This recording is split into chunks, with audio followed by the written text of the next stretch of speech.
Now here's the second encouragement. Look to him who promises to complete his work in you.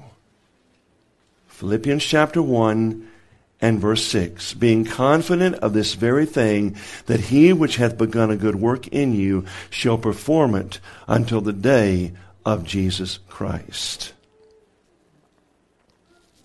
Have you ever thought about it? Is there hope for people that have been ravaged by sin, who have been devoured almost to the uttermost by the devil?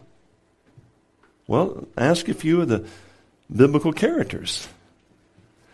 Abraham was a liar, and yet God ultimately made him the father of many nations. Jacob was a deceiver, but yet he became a prince of God, having power with God and man. Moses was a murderer, but yet he led the people through the wilderness. Rahab was a harlot, and yet you find her name in the genealogy of Christ and also recorded in the Hall of Faith. David committed adultery, but it never altered the fact that he was a man after God's own heart. Peter denied the Lord, but God raised him up as a powerful prophet of righteousness on the day of Pentecost. Thomas doubted, but he was used by God to advance the kingdom of God in the kingdom there in the book of Acts. I don't know if you guys, follow the Olympics or not. I mean, I don't know. It just seemed like there are certain events and, Winter Olympics and Summer Olympics, we watch that stuff and we've been in a number of countries around the world to speak, and so I have a lot more people to pull for in the Olympics, I pull for the Germans and the Finns, and all these different countries, just because I know people there now, and there's an attachment and all. I like the Olympics. But I'll tell you, to illustrate this point of look to him that is going to complete his work in you. In the 1992 Barcelona Games, there was a runner by the name of Derek Redmond.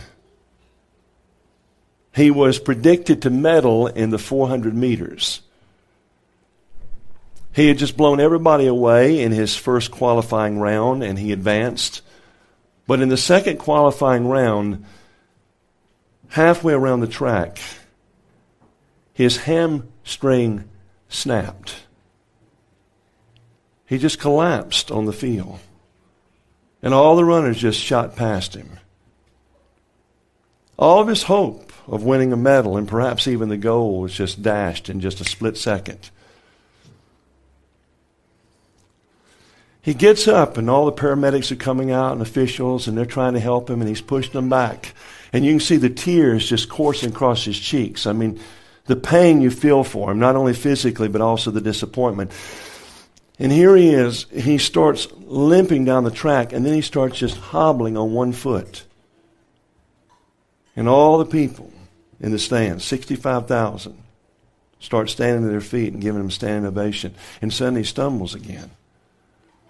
And you can see in the background there's a large man that's pushing his way through security. And finally they just back off. It happens to be Derek's father, Jim. And his daddy comes out, and the boy leans on his daddy. He's just weeping profusely. And his daddy, Jim, says, son, you don't have to do this. He said, yes, I do. Yes, I do.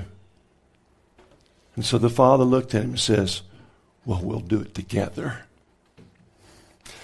You know what happens? He walks him around that track, and right before he goes across the finish line, his daddy lets him go. I want to tell you something, friend. If you're going to finish the race on this side of eternity, it's only going to be through the help of the Father. He is the only one that will sustain you. And when you cross the finish line one day, it won't be because of your performance or your perseverance. It will be because of the sustaining help of God.